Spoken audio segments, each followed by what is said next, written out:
Supreme court से भ्रामक विज्ञापन मामले में पतंजलि आयुर्वेद को फटकार लगी थी। इसके बाद बाबा रामदेव ने सुप्रीम कोर्ट में माफी भी मांगी थी और इस मामले पर खेद जताया। सुप्रीम अदालत ने सख्त लहजे में कहा था कि हम इस मामले को हल्के में नहीं ले सकते हैं, लेकिन अब एक बार फिर बाबा रामदेव अदालत के चक्करों में फंसते नजर आ रहे हैं। बड़ी खबर आपको बता दें, पतंजलि आयुर्वेद का एक उत्पाद है दिव्य दंत मंजन, जिसमें दावा किया जा रहा है कि इसमें मांसाहारी तत्व हैं। यतिन शर्मा नाम के एक वकील ने दिल्ली हाई कोर्ट में इस मामले को लेकर याचिका लगाई है। कहा है कि दिव्य दंत मंजन में समुद्र फेन नाम का नॉनवेज पदार्थ है, कटल फिश। ये लोगों की भावना के साथ सरासर खिलवाड़ है। वहीं कोर्ट ने पतंजलि और केंद्र सरकार को नोटिस भेजा है, जवाब मांगा है। याचिकाकर्ता का आरोप है कि उत्पाद को शाकाहारी बताया गया है, जबकि ये ड्रग्स एंड कॉस्मेटिक्स एक्ट का सरासर उल्लंघन है। तो दिव्य दंत मंजन को लेकर अब ये मामला जो है वो पहुंच गया है कोर्ट। एक बार फिर से सवालों के घेरे में है बाबा रामदेव। मांसाहारी तत्व इस्तेमाल करने का दिव्य दंत मंजन में आरोप उनके ऊपर लग रहा है।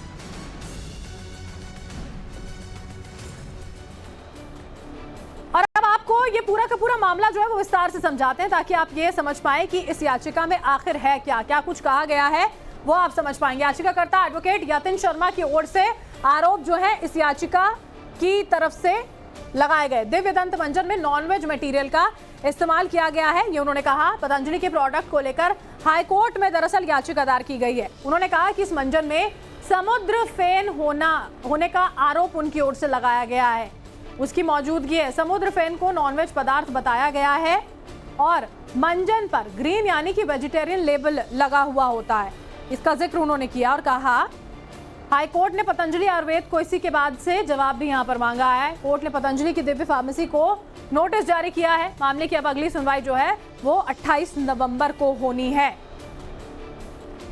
जो पिटिशनर दावा करता है कि पतंजलि जो अपना प्रोडक्ट है, एक जिसका नाम दिव्य मंजन / दिव्य दंत मंजन है, वो अपना प्रोडक्ट बेच रही है अपना ग्रीन डॉट लगा के, जबकि वो एक्चुअली में नॉन वेज है, जिसमें एक इंग्रेडिएंट है समुद्र फेन। समुद्र फेन का मतलब है कि एक मछली जो है, आप उसमें से कोई हड्डी है जिसका आप चूरा लेते हैं, वो समुद्र फेन होता है, जबकि जो है वो नॉन वेज है और पतंजलि जो है उसे ग्रीन डॉट लगा के बेच रही है। यही बात ऑनरेबल दिल्ली हाई कोर्ट ने 30 अगस्त 2024 को ऑब्जर्व करी by the huge argument and notice issue किया टू ऑल द रिस्पोंडेंट, जिसमें बाबा रामदेव, पतंजलि, बाबा आचार्य बालाकृष्ण एंड जो बाकी अदर रिस्पोंडेंट्स हैं उन सबको नोटिस किया है। अब आपको हम ये याचिकाकर्ता का बयान भी दिखाते हैं, उन्होंने क्यों दिव्य दंत मंजन पर इस तरह के मटेरियल के इस्तेमाल का आरोप यहाँ पर लगाया है। यतिन शर्मा की ओर से क्या कुछ कहा गया है, समझिए।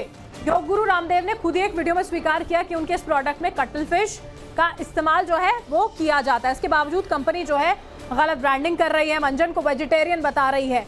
उन्होंने कहा मैं और मेरा पूरा का पूरा परिवार जो है वो बहुत ज्यादा आहत है, इस बात से दुखी है, क्योंकि वो केवल वेजिटेरियन प्रोडक्ट्स का इस्तेमाल करते हैं। जब ये बात उनको पता चली कि दिव्य दंत मंजन में समुद्र फेन कटल फिश का इस्तेमाल किया गया है, तो उनकी भावनाएं काफी ज्यादा आहत हुई हैं। और वेजिटेरियन का ग्रीन जो एक लेबल होता है उसका इस्तेमाल किया जाता है समुद्र फेन के इस्तेमाल के बावजूद। अब नोटिस कोर्ट की ओर से जारी कर दिया गया है, जिस पर जवाब देना होगा। अब आपने सुना यहां पर कि इस दंत मंजन में समुद्र फेन मौजूद है। सवाल अब ये कि समुद्र फेन क्या होता है, जिसके आधार पर बाबा रामदेव और पतंजलि को लेकर सवाल यहां पर उठ रहे हैं, ये भी आपको बता देते हैं। देखिए, समुद्र फेन कटल फिश से प्राप्त एक एनिमल प्रोडक्ट होता है। मछली के मरने के बाद उसकी हड्डी जो है वो पानी में होती है, तैरती है। ये समंदर के पानी के झाग जैसा नजर आता है और इसमें 80% कैल्शियम कार्बोनेट होता है। फॉस्फेट, सिलिका और सल्फेट जैसे तत्व जो हैं वो भी इसमें पाए जाते हैं। समुद्र फेन, जिसका जिक्र यहाँ पर याचिकाकर्ता की ओर से किया गया है, ये कहते हुए कि बरगलाया जा रहा है, झूठ बोला जा रहा है, कटल फिश उसमें मौजूद है, यानी कि समुद्र फेन